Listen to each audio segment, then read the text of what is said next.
gustaría indicarles es que voy a intentar ser como siempre soy, es decir, darles no solamente la parte técnica, sino también las opiniones personales respecto a aquellos aspectos más relevantes de la evaluación de revistas y de su posicionamiento.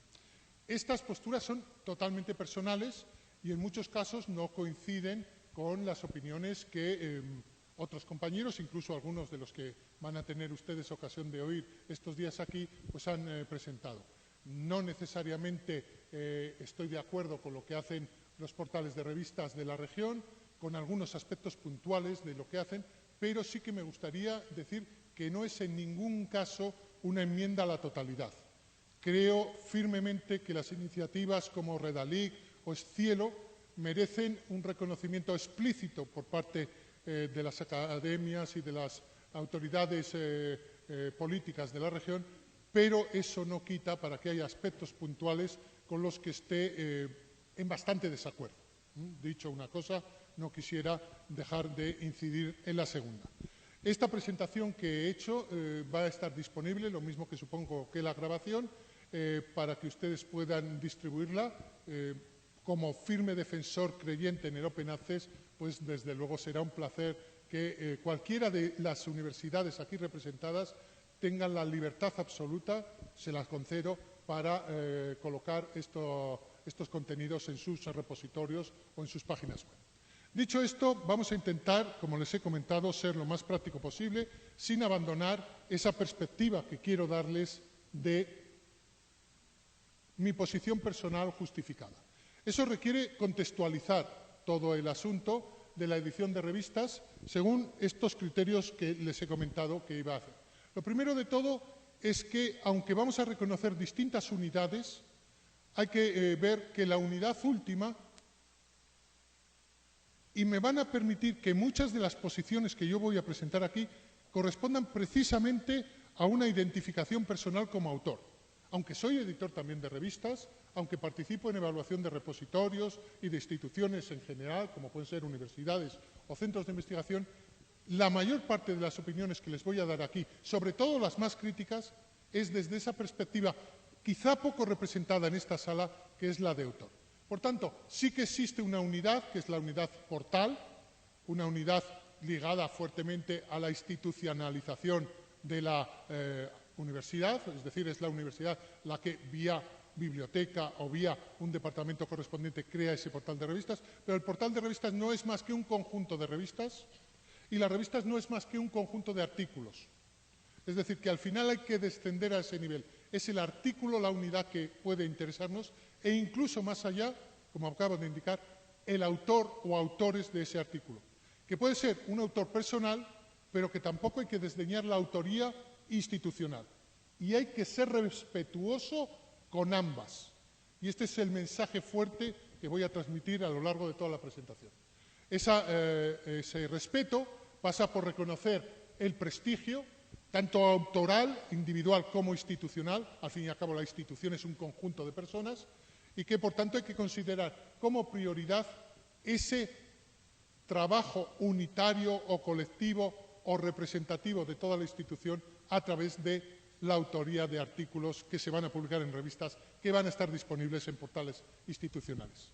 Todo esto dentro de un contexto que en Latinoamérica ya conocemos que ha alcanzado una cierta madurez, que es lo que llamamos acceso abierto. Estamos hablando de que entidades, como he comentado antes, como puede ser el portal Redalic, el portal Scielo y algunos otros más, pues desde luego han hecho una labor excepcional para que la palabra acceso abierto no sea objeto de discusión, simplemente es el estándar que ya tenemos en la región. Y luego, sobre todo, y por eso el título de la presentación, es en ese sentido práctico que les he prometido, ver cómo podemos hacer que ese impacto que buscamos a nivel tanto de autor como de institución, etcétera.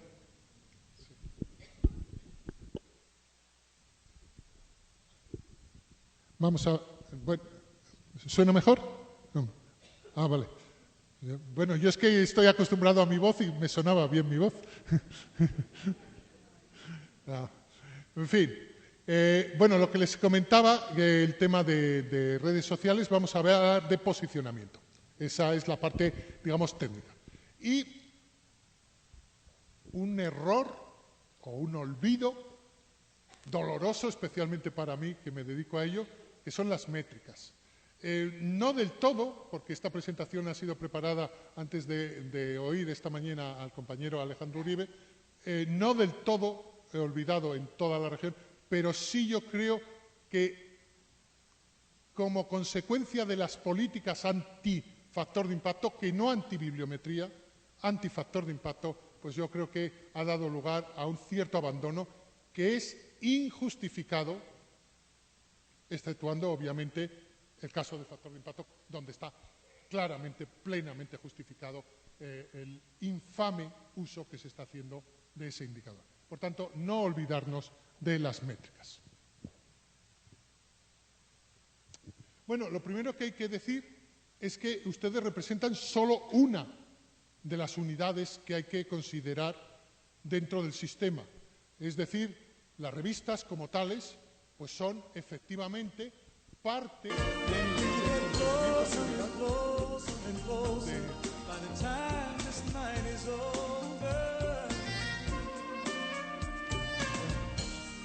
Se ha cruzado algo.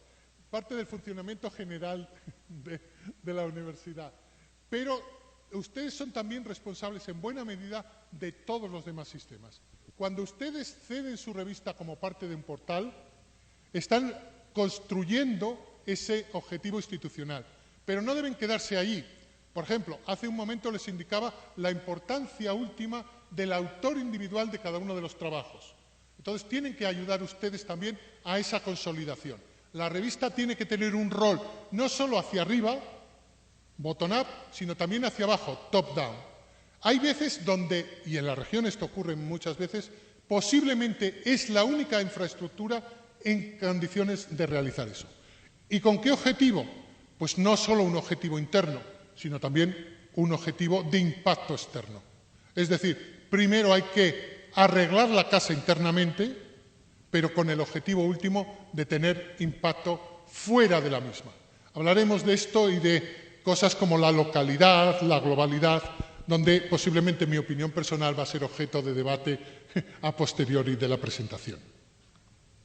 Bueno, lo que hay que decir es, bueno, vamos a hablar de posicionamiento. ¿Qué es posicionarse? Bueno, pues posicionarse es estar en la élite. Es decir, que si uno quiere posicionarse, no es porque quiera ser del total de la gente, de la gente que no va a las Olimpiadas. Uno quiere ir a las Olimpiadas. Algo que ya esta mañana nos han comentado. Lo segundo es que el posicionamiento, hoy por hoy, nos guste o no nos guste, es dentro de unos listados. Algo que hemos utilizado el término inglés, el ranking, los rankings, cada vez hay más rankings. Sí, bueno, pero es que al final lo que todo el mundo quiere, nosotros, nuestros clientes, autores, nuestros jefes, vicerrectores, rectores, es posicionarse bien en esos listados. Ojo, los listados que existen.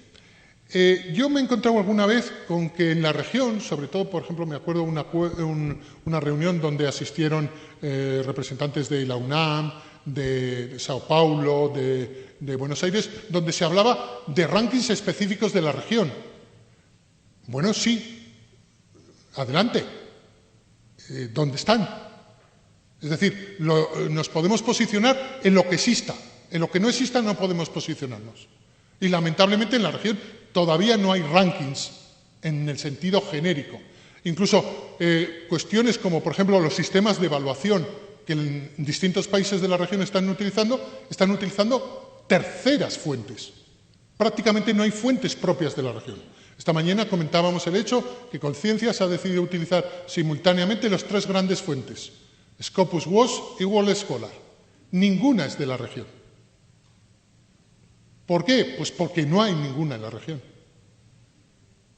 Así de sencillo. Entonces, ese posicionamiento en esos rankings corresponde a una serie de variables. Tradicionalmente se han hecho variables individuales, ahora son más bien variables compuestas, hay que tenerlas en cuenta. Y luego mi posición personal es que siempre hay que adoptar una perspectiva global. Como ya se ha hablado esta mañana, y creo que sería absurdo dejarlo para más adelante, es bueno que les indique cuál es mi punto. Lo voy a hacer con unos ejemplos. hace poco estuve en Ecuador, en una universidad que tiene bastantes intereses en los indígenas locales. Bueno, este es un tema claramente muy interesante, que ellos defienden la localidad del problema. Bueno, mi respuesta es siempre la misma. Indígenas hay por todo el mundo. Hay indígenas en Malasia, hay indígenas en el Congo y hay indígenas en Latinoamérica. Y los problemas con matices son parecidos. Y uno puede intentar resolver problemas locales con una perspectiva global y comunicar esos resultados globales. Esta mañana hablaban de algo que les es muy próximo a ustedes, la paz. Bueno, perdonen que les diga, ustedes no están descubriendo nada.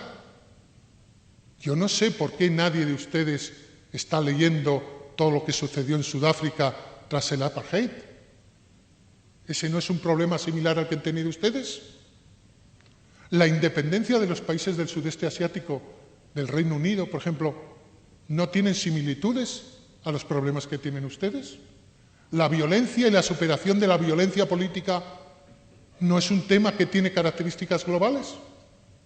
Me dirán ustedes, pero nosotros queremos dar prioridad a esto. No se lo niego, pero eso no se llama local. Eso tiene un palabra nuevo. Se llama glocal, que es la mezcla de global y local. Yo creo que la aproximación científica a los problemas sociales es global, aunque tenga matices locales. Y eso es lo que pueden hacer ustedes. Y es una manera de posicionarse. No puedo entender de otra forma estos temas, salvo algo que veremos más adelante, que es pues, ciertas incapacidades o limitaciones que me gustaría también discutir, ya digo, un poco más adelante. Bueno, algo que creo que soy el único que dice, al menos el único que he oído o he leído que más o menos lo llama así. Miren, pues digamos que el tesoro de la universidad pues son sus alumnos. Bueno, en cuanto se van, pues ya no son tesoro de la universidad, es parte del acervo y riqueza del país y de las instituciones o empresas o organismos donde se van. Los edificios de la universidad, pues sí, son relevantes y tal, pero a veces un buen profesor lo único que necesita es un pasto donde poder dar clase, no necesita grandes instalaciones. Para mí el tesoro de la universidad es esto, son los contenidos que la universidad ha generado. Y yo creo que hay que prestar atención a todo. Les he puesto algunos que ustedes reconocerán rápidamente y otros que no tanto. Obviamente, los repositorios y las revistas, agrupadas o no como portales. Por supuesto, los repositorios es el resultado de la producción científica, sea producción de investigación, sea de divulgación. Los portales, pues la propia producción más organizada. Pero, por ejemplo, los materiales docentes, de apoyo a la docencia, el material archivo, el histórico. Y fíjense, una cosa que va a ser relevante en lo que les voy a proponer a lo largo de la presentación. Métricas. No sé si conocen el concepto de CRIS. CRIS es un acrónimo del inglés que viene a ser el Sistema de Información de Producción Científica de la institución. La mayoría de los CRIS que se están desarrollando se están haciendo en Europa y son institucionales. Es la recogida en términos métricos de toda la producción de la universidad. No solo indicando la producción, sino sobre todo el impacto del mismo. Bueno, los CRIS, hay software gratuito para hacerlo. Los CRIS se pueden interrelacionar, por ejemplo, con los repositorios, con los portales de revistas, forman parte de un conjunto. Bueno, para mí esto es el tesoro de la universidad. Un tesoro que además es más relevante porque la universidad lo comparte con el resto del mundo. El tesoro tiene que ser acceso abierto. El CRIS tiene que ser en abierto, los repositorios tienen que estar en abierto, los portales tienen que estar en abierto, los archivos históricos tienen que estar en abierto. Esto también es gobernanza. O lo contrario es mala gobernanza. Bueno, pero tenemos que fijarnos en nuestros clientes. Vuelvo a ponerme en la posición que me he puesto desde un principio de autor. ¿Qué es lo que queremos nosotros? Bueno, pues lo que queremos es que nuestros trabajos sean localizables. Primero de todo, a mí me interesa que independientemente de que luego tengan o no impacto, como mínimo que alguien sepa que existen y que tenga la posibilidad de leerlo. Por tanto, La consecuencia fundamental es que sea acceso abierto. Pero ya hemos dicho que no basta con que estemos en las Olimpiadas. Con que no basta con que estemos, sino que debemos estar en las Olimpiadas también. Pues entonces hay que posicionarse. Segundo aspecto es que ese formato debe ser más o menos amigable al uso. Miren, esto es una posición personal, pero yo tengo problemas para leer en pantallas. Fíjense que tengo un iPad última generación, una pantalla retina maravillosa. A mí me sigue encantando imprimir el PDF. Yo imprimo el PDF. Bueno, hay veces, algún caso les enseñaré, que el PDF está embebido. Será una solución técnicamente muy bonita, pero no me acaba de convencer. Y en todo caso es una molestia. Por tanto, ese es un segundo punto. Y luego, miren, al final lo que quiero sí que es que me lean, que me vean, etcétera, pero quiero que me citen. Quiero que me citen. Y a veces hay barreras a la cita. Algunos de ustedes están poniendo barreras para que mis trabajos se citen correctamente. Y más grave, no son conscientes ustedes de que están poniendo barreras a que el artículo se cite correctamente. No son conscientes. O mejor dicho, son vagos para hacer algún tipo de actuación para resolverlo. Vamos a hablar de contenidos. Intentaré expresar en detalle algunos de los comentarios que he hecho con ejemplos. Bueno, lo primero que hay que decir que frente a lo que les quieran vender, el diseño no influye. Hombre, ¿el mal diseño puede influir? Pues no mucho. Fíjense, Scielo tiene un diseño horroroso. Lamento que no esté el representante de Scielo aquí, pero bueno, se lo he dicho muchas veces a Abel Packer, el encargado de Scielo a nivel internacional en Brasil, tiene un horroroso. Por el contrario, Redalic es magnífico. Un diseño maravilloso. Sin embargo, ambos son prácticamente equivalentes en cuanto al impacto que han conseguido en la difusión del acceso abierto en nuestra región. No es tan relevante. El invertir dinero en hacer grandes portales hermosos, etcétera, invertir dinero, por ejemplo, en posicionar en Google, es absurdo. La mayoría de las veces puede ser hasta negativo. Posicionar en Google invirtiendo dinero puede dar lugar a lo que se llama black hat, malas prácticas, y Google castigarte, con lo cual no es tan relevante. ¿Qué es relevante? Pues obviamente la calidad. La calidad, pues por supuesto que sí, pero es lo primero. Es que por encima de todo lo demás. A mí cuando alguien me comenta el tema de Latindex, un sitio magnífico, que me requeriría... Si hace falta un tercer premio para la región, Redalic, Scielo, por supuesto, Latindex. Pero Latindex es lo que es mínimos, no máximos. Latindex es el punto de partida, el punto cero. Latindex no sirve para evaluar una revista, sirve para empezar a evaluarla. Porque son aspectos formales. Y lo que influye es la calidad de contenidos. Luego, pues bueno, la rapidez de publicación. Esta mañana he oído a nuestro compañero de Redalic decir la periodicidad. Yo creo que se le ha escapado. La periodicidad es importante, mantener la periodicidad cuando tú publicas en papel y la revista tiene que salir en marzo, y si no sale en marzo es malo. En electrónico, mi artículo aceptado el 15 de enero tiene que estar disponible el 16 de enero, no esperar al 15 de marzo. El concepto de periodicidad está obsoleto. Obsoleto. Estamos en otra situación totalmente distinta. Por tanto, ojo a cómo evolucionan las cosas. Malas prácticas. Bueno, veremos algunas en detalle, pero me voy a adelantar algunas que no voy a entrar tanto a fondo. Por ejemplo, el tema de los ficheros huérfanos. es que ahora, y ustedes lo saben, no me engañen, nadie encuentra su artículo yendo al portal y del portal a la revista y de la revista buscando el sumario a ver dónde está el artículo. La gente busca un tema y San Google se lo da. Totalmente independiente del entorno, contexto o ruta que exista para llegar a ese artículo. El artículo per se como página web es una unidad y tiene que serlo. Si ustedes me ponen URLs que no dicen nada, no me enlazan eso con algún tipo de URL permanente, por ejemplo, un DOI o cualquier otra URL permanente, o ni siquiera me ponen los datos bibliográficos, esa es una página huérfana, no sirve para nada. Calidad, pues, por ejemplo, el tema de las imágenes.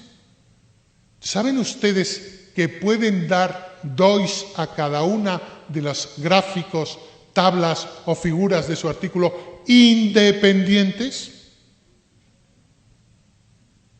Y que eso se puede reutilizar, se puede citar y tiene un gran valor, no solo para el autor del artículo, sino para cualquier lector.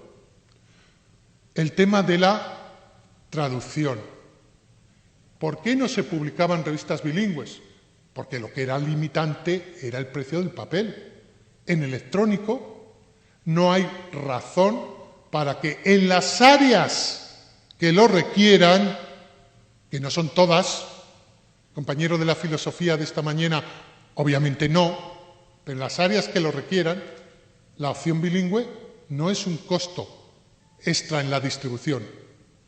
De todos modos, al compañero de la filosofía me cuestionaría que ciertas disciplinas, líneas filosóficas, el alemán no sería mala opción.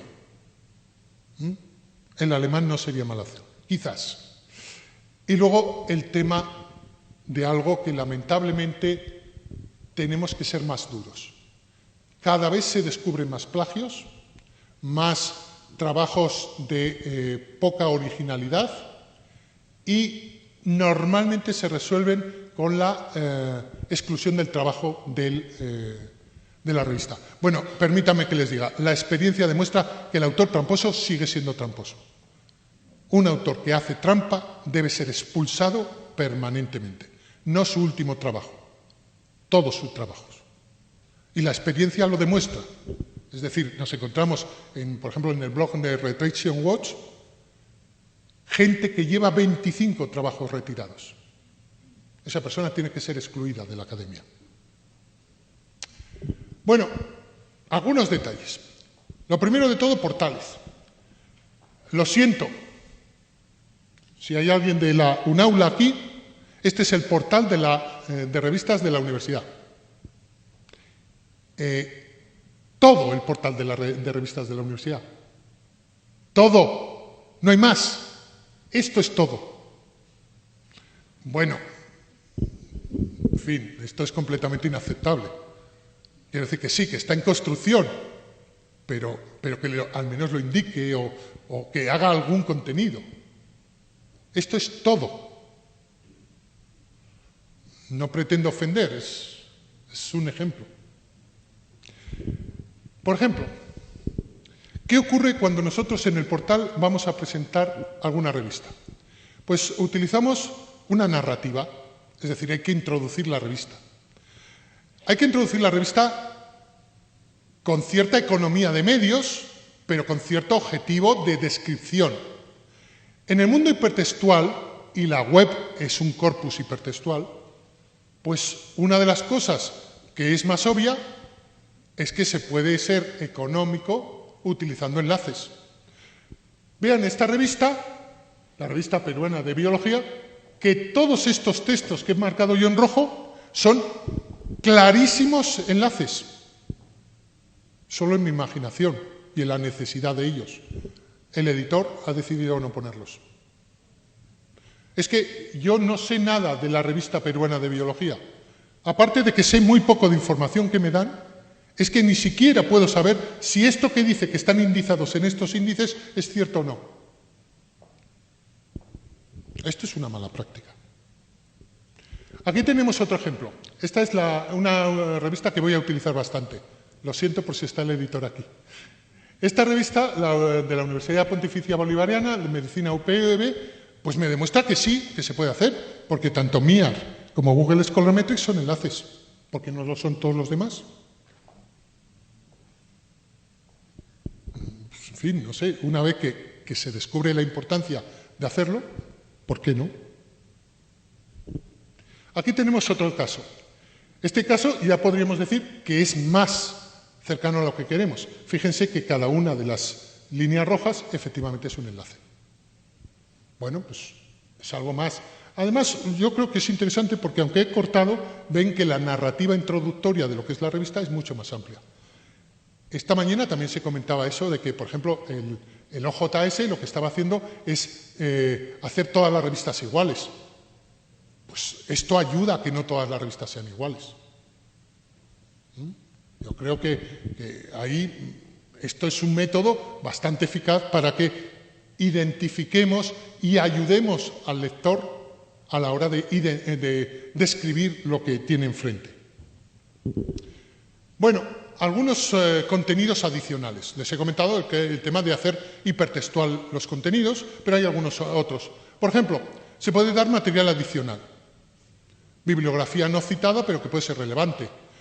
Esto parece una tontería, pero hay portales que tienen material divulgativo. ¿Por qué no añadir más bibliografía? Por supuesto, multimedia. Aquí yo tengo un punto que de comentar. Alguien ha comentado esta mañana el tema de YouTube. Vamos a ver, YouTube es ajeno, es externo, es de otros. ¿Por qué hemos publicado en YouTube hasta hace poco? Pues porque teníamos pobres infraestructuras. Nuestro ancho de banda no era suficiente. Pero eso ha cambiado. Ahora la mayoría de las grandes universidades de la región, pero también las medianas, incluso muchas pequeñas, tienen capacidades, servidores, ancho de banda adecuado. Si me permiten la expresión, ¿y a ustedes quién les ha dado derecho para transferir a terceros fuera de la universidad contenidos generados por la universidad? ¿Pero el rector les ha dado a ustedes permiso para hacer eso? Regresen inmediatamente esos contenidos. Les voy a dar una buena práctica, no todo le voy a echar la bronca. La UNAM es una de las universidades mejor clasificadas en el ranking que nosotros hacemos. Entre otras cosas porque tienen un servicio que se llama Toda la UNAM. Toda la UNAM, entre otras cosas, son centenares de vídeos. Yo diría que son millares, pero no me atrevo porque no tengo el dato exacto, pero son muchísimos y eso tiene impacto. Miren ustedes, el canal en YouTube. Ya, YouTube. Los autores. Pondré algún ejemplo de perfiles de autores. Hombre, son muy importantes para ustedes. Por tanto, ¿por qué no les dan un peso? ¿Por qué no hacen perfiles con un pequeño currículum, detallando otros trabajos que hayan publicado previamente en la revista, o incluso que digan conflictos de interés, que sabemos que ocurren? Me parece increíble que ningún editor, sobre todo en ciertas áreas, no esté preocupado por el tema de los conflictos de interés. Entonces, la declaración de conflictos de interés es importante.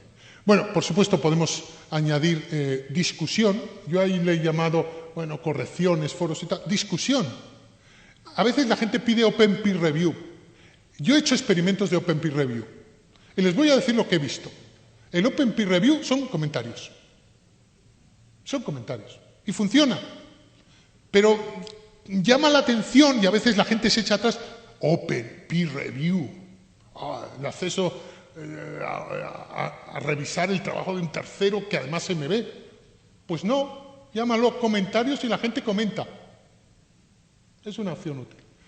Bueno, luego tenemos algunos contenidos adicionales que podemos añadir. Yo creo que los que esta mañana nos ha estado comentando, sobre todo cuando la herramienta lo permite, pues las métricas de OJS o las métricas de DSpace, es que están. Lo que pasa es que no se explotan. Ya nos han dicho cómo se pueden explotar. Bueno, les voy a poner algunos ejemplos de buena práctica. A mí esta es una de las revistas que dentro de su modestia más me gusta. Ariadne, una revista inglesa que, fíjense, lo primero de todo, que para el fascículo este, me parece que es el 75, no se ve muy bien, es que esta es la narrativa, es que cuentan lo que van a contar. Uno no necesita leerse todos los artículos para entender las cosas, sino simplemente leyendo esto ya sabe de qué va la revista. E incluso, fíjense, los principales gráficos aparecen aquí. Es que esto es en la primera parte del trabajo de Twitter. Yo he visto tweets con ese gráfico y ese texto. No solo de esta revista, de muchas revistas. Es decir, que el trabajo ya los está dando hecho. Ariadne es un buen ejemplo en otros sentidos. Por ejemplo, aquí tienen una categoría de contenidos que, bien hecha, es estupenda y casi es inédita, que es una recensión de un congreso. Yo he ido a un congreso y me invita a la revista X a que lo comente. Es que lo que hace Ariadne es impresionante, porque no solo cuenta así en términos neutros lo que se hace, sino que da enlaces y referencias adicionales del señor que ha asistido al congreso. Algunas de ellas yo he comprobado que expanden lo que se ha dicho en el congreso. Yo, como norma general, no suelo leer esto, porque fui al congreso que se celebró del 14 de mayo a las 13:45, después de oír el himno nacional, hasta el 16 de mayo a las 20, que vino el rector y aplaudió el 38% de la gente. Dices, ya sí, pero ¿de qué ha ido el congreso? ¿Qué se ha discutido? ¿Qué se ha hablado? No. Se habla hasta de ponencias que ni siquiera se presentaron. Se han copiado y pegado del programa. No, esto es totalmente diferente. Aquí hay un trabajo editorial considerable. Antes les he hablado de perfiles de autor.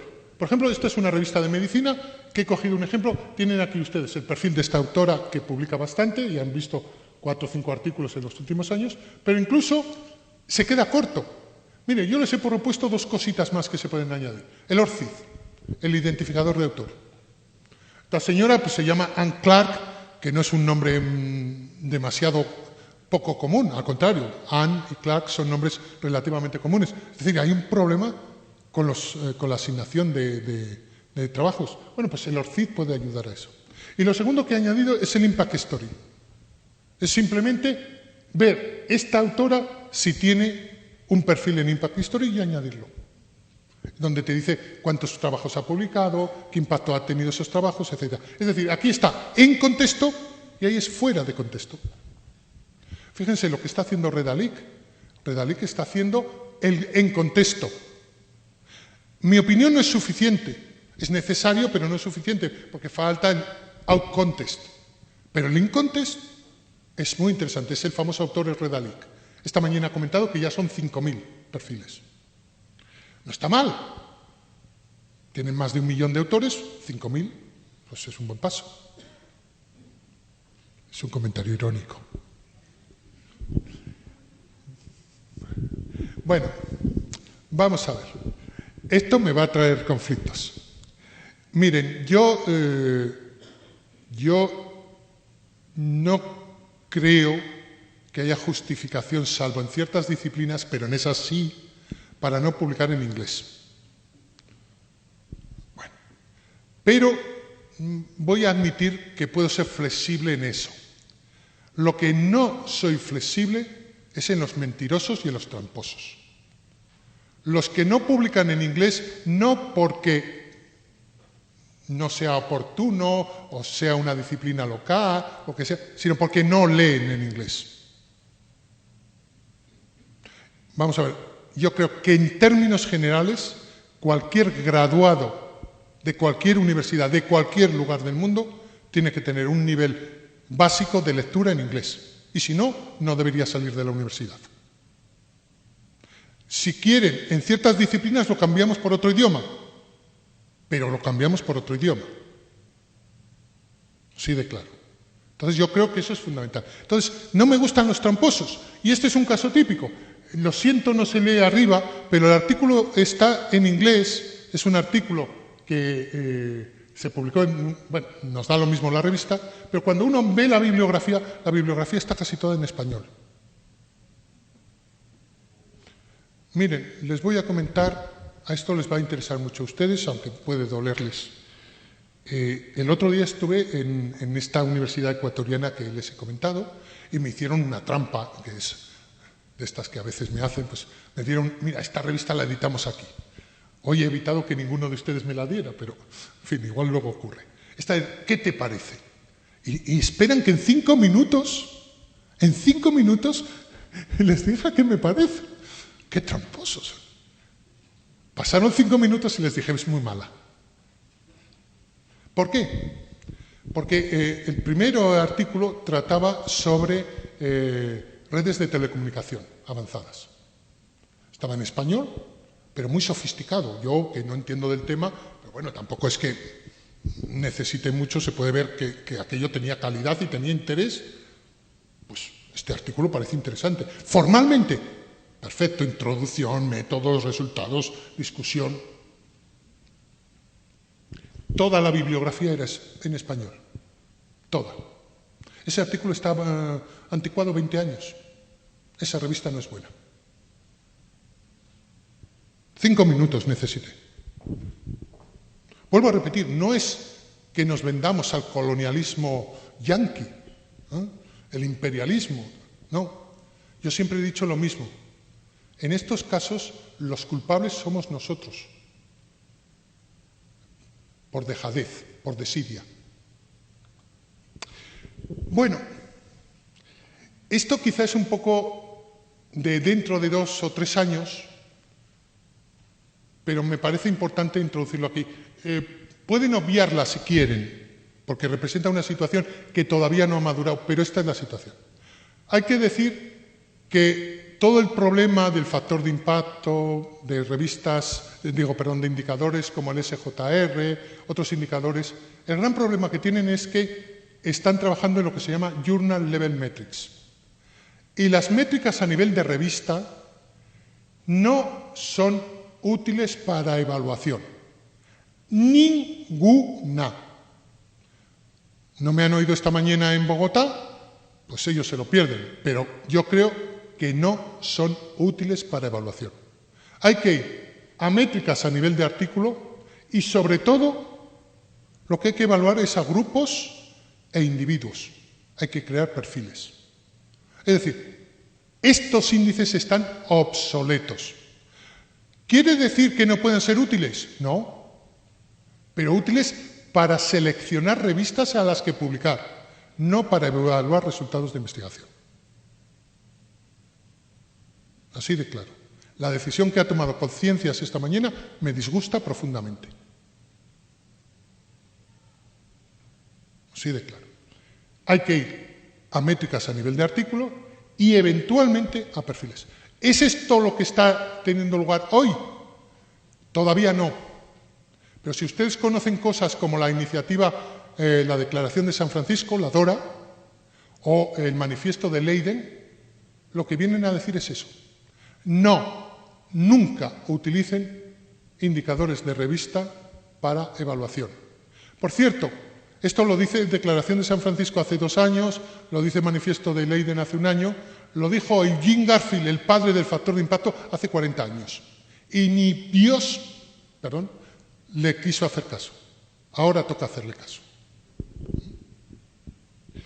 Bueno, aún así, ¿pueden ser útiles? Bueno, vamos a darnos un periodo de gracia. Tenemos la posibilidad de utilizar los derivados del factor de impacto, pues obviamente el propio factor de impacto, pero yo preferiría con diferencia el de 5 años y sobre todo el Eigen Factor. Si utilizamos el Eigen Factor, evidentemente el SJR, que son productos de peso, donde el peso de la cita influye, no solo el número de citas, lo cual tiene una lógica aplastante y no sé por qué Woss sigue defendiendo el factor de impacto de 2 años, no lo entiendo, o puedo entenderlo por cuestiones crematísticas, exclusivamente crematísticas. Luego tenemos los nuevos índices, como el índice H, las almétricas, que evidentemente tienen un valor, hay que ponerlas en contexto, y ojo, sobre todo a las malas prácticas, que son los índices falsos, los índices de impacto falsos que se están produciendo cada vez más y que alguno de ustedes ha picado, como decimos en España, ha metido la pata y los está utilizando en sus revistas. Y hay que tener mucho cuidado. Les pondré algún ejemplo luego. Primero, hablemos de los índices disponibles. Pues miren, podemos empezar por el SJR. El SJR, si ustedes cogen el valor de SJR de mayor a menor, pues les ordena de una manera. Sin embargo, si cogen el valor vía H, que es como yo lo tengo puesto, ordenan de otra manera. Lo que en un caso es el primero, en este es el quinto. Bueno, es que igual tenemos que empezar a cuestionarnos todo este aspecto. Por cierto, aquí no se nota mucho, hay 3 revistas de psicología, son las que están marcadas con amarillo. Yo no soy psicólogo, no tengo conocimiento de la disciplina, no puedo comentar mucho, pero parece que aquí alguien está llamando para que la psicología se agrupe. ¿Y por qué lo digo? Pues porque en el ranking basado en H, que ha publicado recientemente el grupo C3 de Granada, el Journal Scholar Metrics, es que el problema es que los valores son muy bajos. Olvidémonos de los altos, 12, 10, 10, 11. Vamos a ver, un índice H de 10 es un índice H ridículo para una revista.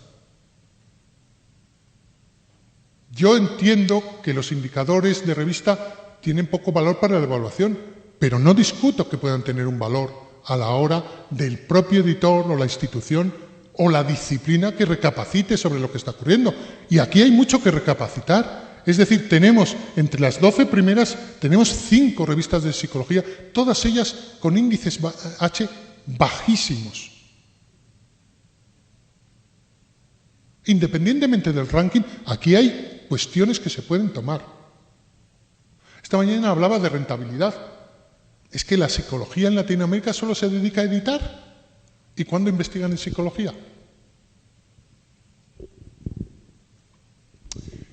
Aquí tienen el caso de Google Scholar, que es una alternativa interesante cuando uno quiere ver indicadores de revistas, pero bueno, nos encontramos con situaciones como que, por ejemplo, aquí nos está dando 9 versiones diferentes.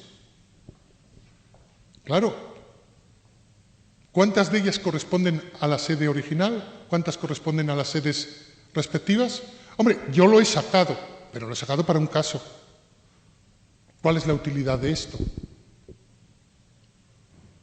Yo soy muy partidario de Google Scholar, me parece que tiene ventajas indudables, pero el Google Scholar Metrics, el dedicado específicamente, aparte de que el nombre es horroroso, no dice nada, Metrics parece que es métricas generales y son métricas de revistas, es decir, el nombre es incorrecto, es que realmente no está aportando nada. Aquí es lo que les estaba comentando. Esta es una revista argentina, el Electronic Journal of Energy and Environment. Una revista que está en inglés, parece que tiene un prestigio, gracias. Sí, y resulta que nos está dando factores de impacto falsos. Estos los producen unas instituciones que nadie sabe quiénes son, que están en la India, y que producen datos, pues lo mismo que pone 268 podía poner 4,3. A ver si me entienden. Esto es una falta de ética del editor. Este editor debía ser castigado. No, no me estoy exagerando. Bueno, rápidamente, pues a métricas, yo creo que, bueno, ya lo hemos comentado. Rápidamente a posicionamiento, la parte que quizá les puede interesar más. Hay varios criterios de posicionamiento, fundamentalmente para Google, pero se pueden aplicar a cualquier caso. Este es el caso general. Lo he incluido esta transparencia para que ustedes cuando la consulten luego pues la tengan, pero la que más me interesa es con las variables concretas. Entonces, lo primero que hay que tener en cuenta es que Google valora mucho que la página sea localizable. Es decir, que la página tenga características que cualquier usuario de Google utilice para localizarlas. Me dirán, ¿y de qué hablamos? Pues, por ejemplo, que la página tenga que ver semánticamente con lo que la gente busca. Es decir, si la gente busca Latinoamérica, que no pongan ustedes América Latina. O mejor, como sabemos que pueden ocurrir las dos cosas, utilizar los dos términos. Miren, yo tengo un ejemplo muy bueno en mi propia disciplina. Biología es una disciplina que todo el mundo conoce, pero en Estados Unidos ningún departamento de biología se llama departamento de biología, se llama departamento de ciencias biológicas. Parece una distinción nimia, pero es importante el posicionamiento. El posicionamiento influye no solamente en el título y en los contenidos, sino, por ejemplo, influye en la URL. Esta tarde hemos comentado, puedo adelantar los que no están, acrónimos que no tienen significado más allá de sus propias narices. ¿Por qué decir biblio cuando quieren decir biblioteca? ¿Por qué decir biol cuando quieren decir biología? O psych cuando quieren decir psicología. Algunos ejemplos tenemos aquí, pues por ejemplo, de ausencia de metadatos. Esta revista, Actualidades Biológicas, pues fíjense, no tiene H1, no tiene encabezamientos, está vacío. Y de los metadatos, no hay metadatos en otros idiomas y pudiendo utilizar más de 100 caracteres, perdón, más de 200 caracteres, apenas se utilizan unos 100. Dirán, wow, esto es grave. Bueno, no mucho. Quizá no es muy grave que no haya metadatos. Esto sí que es grave. Es el PDF de ese artículo. No tiene ningún metadato. 0 metadatos. Ninguno. El PDF de ese artículo. Texto completo de ese artículo no tiene metadatos. Aquí, los metadatos en las URLs, pues un poco confusos, porque, primero de todo, lleno de contenidos que no son muy valiosos, ciertamente, tiene ahí unos datos, pero fíjense un detalle. ¿Cómo se llama esta revista? Esta revista se llama Medicina UPV. ¿Cómo aparece en la URL? Medicina. Medicina. Medicina. La revista no se llama Medicina. La revista se llama Medicina UPV. Es su revista. Bueno, menos mal. Bueno, y respecto a visibilidad, como me queda poco tiempo, pues simplemente decirles lo que pasa en la región. La región lo que pasa es que, por ejemplo, las revistas cercanas a la revista de economía institucional, pues son portales de revistas de universidades de la región. Bueno, pues la revista de economía institucional me parece que puede tener un poco más de ámbito que solo local. Entonces, pues bueno, parece evidente que ahí hay un problema. El problema se ve exactamente igual en Colombia Médica. No me digan ustedes que los problemas médicos colombianos no son también generales. Pues fíjense que la mayoría de las visitas provienen de la región. Y la única que no proviene de la región es de España, que compartimos el idioma. Colombia Médica. No hablamos de filosofía ni de lingüística. Colombia Médica. Bueno, el tema de la Wikipedia. Estas son todas las revistas de la UPV, la UDEA y la ITM, que creo que están ustedes todos aquí. Su presencia en las distintas versiones de la Wikipedia. 0. 0. En todas las versiones 1.5.0, la ODEA, la única que tiene un poco en español, apenas una en inglés, que es la que tienen aquí. De casualidad. Lo mismo pasa con las redes sociales. Pues como mucho, ResearchGate y Academia, poco Facebook, las demás prácticamente 0. Ningún esfuerzo hecho en posicionar en redes sociales. Bueno, pues la citabilidad, pues otro problema grave que hemos comentado. Pues uno espera que la accesibilidad, la facilidad para recoger esos datos, pues facilite pues, que se cita y, por tanto, se gane prestigio. ¿Pero qué problema nos encontramos? Pues nos encontramos que, por ejemplo, cuando yo busco con acentos o sin acentos, me salen direcciones distintas. Pero es que, además, la dirección que me sale no es la dirección oficial. Vamos, de hecho, me sale una dirección fea. Es decir, ¿cómo voy a citar yo un artículo con ese dato, que es más bonito, cuando lo que me sale cuando busco es este más feo y además puede variar las posiciones cuando busco con o sin acentos? ¿Qué citabilidad es esa? Lo mismo pasa aquí. Tenemos que el portal nos da una dirección, pero la página web nos da otra y el artículo nos da una tercera. ¿Cuál cito? Revista Biomédica o Biomédica. Bueno, aquí hay una cosa que me encanta. Espero que alguno de ustedes tenga algo que ver con ella, porque es en abierto y uno la puede leer, la puede imprimir, etcétera, pero no la puede volcar, no la puede descargar. ¿Qué acceso abierto es ese? Y además, ¿por qué? Es que es una tontería porque simplemente el caché que da se puede volcar, se puede descargar. En fin, el DOI tiene unos códigos diferentes al código de la URL. ¿Qué citamos, el DOI o la URL? En fin, lo mismo, pero peor.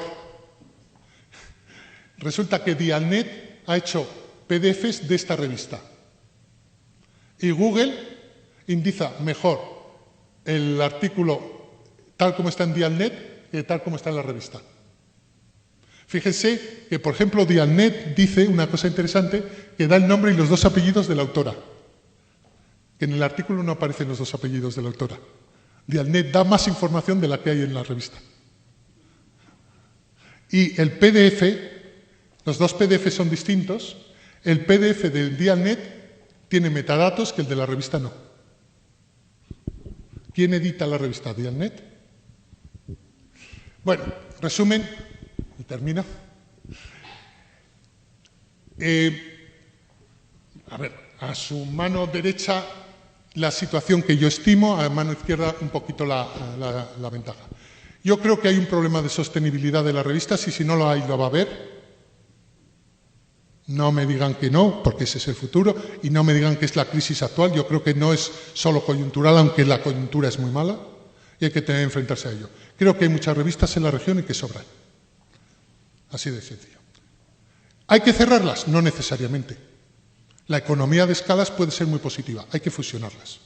Yo creo que eso es un tema. Se pueden cesar las que sean mediocres, las que no valgan para nada.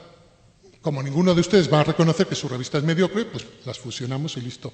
Nos evitamos el reconocer que son mediocres. Lo segundo, hay que respetar a la autoría. Yo creo que se da demasiada importancia ustedes mismos y su institución, y el autor tiene su relevancia, aunque sea de sustitución, más aún si no es de sustitución. Por tanto, hay que dar prioridad al artículo y a los autores, no a la revista. Fíjense el título de este seminario, pues parece un poco confuso, pero yo pienso de esta manera. El acceso abierto no es suficiente. De hecho, ya hemos visto que algún acceso abierto ni siquiera deja descargar. Yo creo que hay que ir más allá, hay que exigir los datos. Y posiblemente eso que yo he llamado discusión, Open Peer Review, pues es una alternativa. La calidad. No he querido sacar ningún ejemplo, pero ustedes lo saben. Hay falsos comités editoriales internacionales, donde un señor que tradicionalmente estaba en el despacho de al lado se ha ido a España y pone la dirección de España, pero es su compañero de despacho de hace 2 años. Pues bueno, pues eso no es internacional. Son pseudo internacionales. A veces la evaluación por pares pues es, sí, muchas gracias y está muy bien, y bueno, pues no es tal. Entonces yo creo que hay que mejorar los comités, hay que hacerlos realmente internacionales. El formato, pues sí, son omnipresentes el PDF y el HTML, no está mal de momento, pero desde luego hay que empezar a trabajar más en multimedia. Depende de la disciplina, hay disciplinas que sí y otras que no. Y bueno, las métricas. No sé, yo creo que esto es lo más fácil que pueden hacer ustedes o lo más difícil, porque posiblemente es donde hay que más trabajar. Por cierto, esto que voy a decir sirve para revistas y para repositorios. No quiero decir un taco, además no sé qué puedo utilizar como taco aquí en Colombia, pero ¿por qué no, puntos suspensivos, no tienen ustedes los indicadores, las métricas a nivel de autor? No me han entendido. Es que a nivel de artículo no sirven para mucho. ¿Qué voy a hacer yo con una métrica de mi artículo en esta revista más otra métrica de mi artículo de aquella revista, que no sé si sirve en el mismo sistema, más aquella? Es que no sirven para nada si no se pueden fusionar.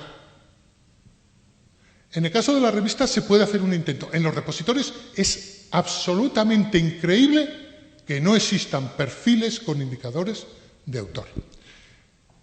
por favor, se lo ruego, trabajen en eso para el futuro. Muchísimas gracias por su atención.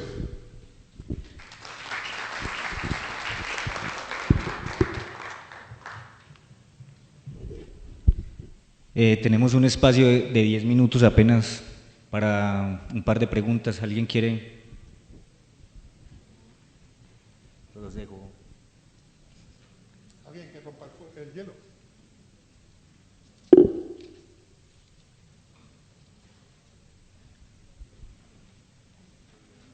¿Nadie va a preguntar?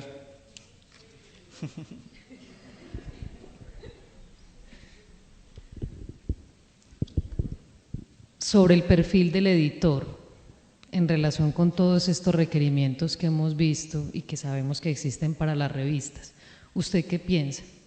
¿Debe estar formado un editor en ciertas prácticas editoriales, académicas en relación con esto, o cuál sería el perfil del editor?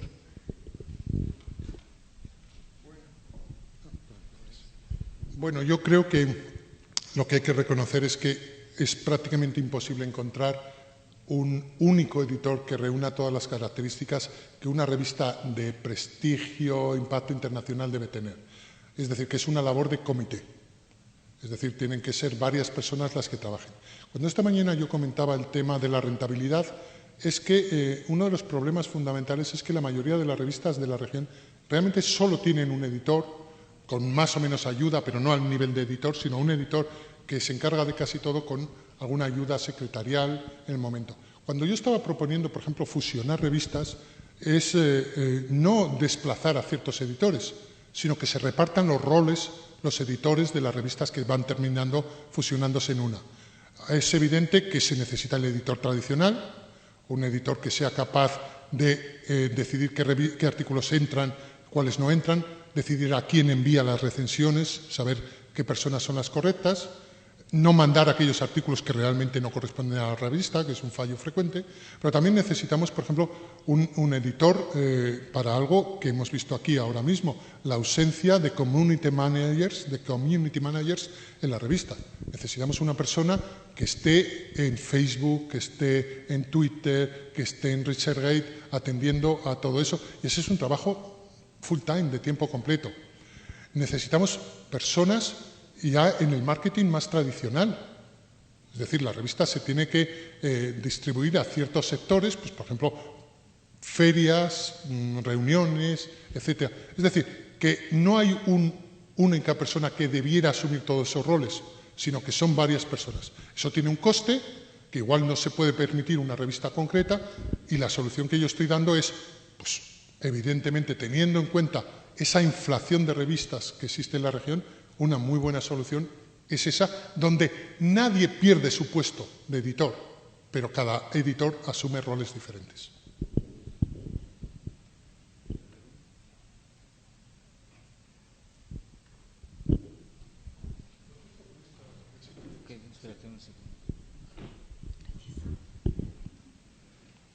Isidro, si es posible que nos comentes un poco acerca de lo que dices reiteradamente sobre la decisión que tomó Colciencias. Para la mayoría de los que estamos aquí, supongo, Colciencias ha manejado este tema del nuevo modelo de medición pues de una manera muy hermética. Entonces, para nosotros siempre ha sido como todo el misterio, y entonces ahora que lo mencionas, quisiera que nos compartieras un poco de que, pues, en realidad, cuál fue la decisión y en qué consiste, y pues como a qué tenemos que atenernos. Bueno, vamos a ver, yo lo primero que diría es la enmienda mayor, y lo voy a poner con un ejemplo.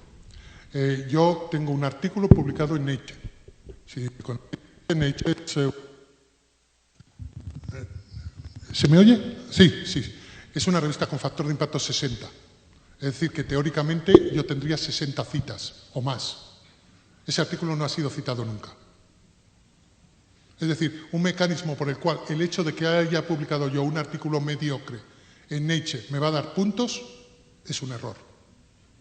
Y eso pasa con cualquier estrategia basada en aplicar valores por la revista en la que publiques y no por las citas que recibas o el impacto que recibas, porque pueden ser citas más otros indicadores.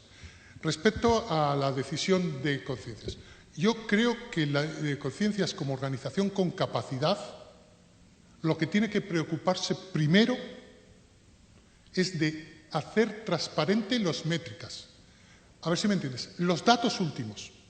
Yo lo que no quiero que Conciencias sume, que me diga, usted tiene 16 artículos en cuartil 1. Yo quiero que Conciencias, cuando digo Conciencias, sustitúyele por el nombre de cualquier agencia de evaluación, diga a un posible comité evaluador que yo tengo 12 artículos que han recibido 816 citas, con 2,3 autores de media, con, no sé, 316 menciones en Facebook, etc. Y que un comité externo para un caso concreto decida. Ah, no, los Facebook no sirven, las citaciones tal. Ah, pero tiene mucha media de autores, publica mucho en coautoría. Y esa es la labor. Y esa tiene que ser transparente y tiene que estar público. De manera que usted, si por ejemplo, donde pone 316 citas, dice no, son 318, lo comunique. Pero una vez que eso está publicado, depende para qué y para quién y cómo y dónde, se elige lo que sea. ¿Qué hace Conciencias? Garantiza la calidad de esa información. Y estamos en la web 2.0, es decir, donde el usuario tiene un rol importante. ¿Cuál es el rol nuestro? Que si Conciencias lo hace transparente, yo puedo dar un OK de calidad. Esos datos reflejan lo que yo soy. Y ese es el tema. Conciencias puede ser también el actor final. Es decir, por ejemplo, para casos como muchas veces la evaluación general. Pero la evaluación general es un proceso independiente de la transparencia de los indicadores. No sé si le he explicado. Si quiere, luego le explico lo que parece que ser que han decidido, pero como no soy fuente original, yo creo que mejor que lea usted los documentos. Igual yo he interpretado alguna cosa no correctamente.